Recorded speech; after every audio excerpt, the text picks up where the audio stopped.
Wanita afdal semayang di rumah, wanita pergi ke Mekah, adakah lebih afdal semayang di hotel ataupun di Masjidil Haram?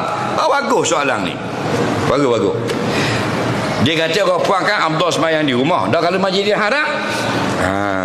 Bagus. Terima kasih pada yang bertanya. Baik, kaedah asalnya perempuan semayang di rumah afdal. Walaupun masjid sebelah rumah je 400,000 orang, dia semayang seorang rumah, afdal di rumah.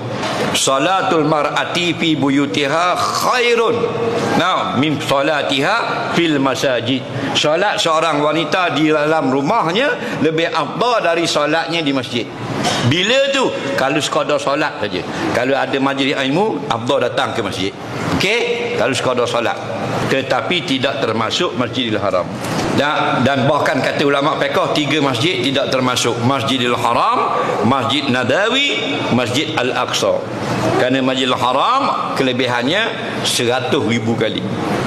Masjid Nabi 500 kali. Ada riwayat 5,000 kali. Masjid Al-Aqsa 500 kali. Nampak? Jadi kalau di sana semayang di Masjidil Haram afdal. Ada pendapat mengatakan afdal semayang dalam rumah lagi, tapi kita ikut pandangan yang menyebabkan kita harapkan lebih banyak pahala bila di Masjidil Haram, kita semayang dalam Masjidil Haram.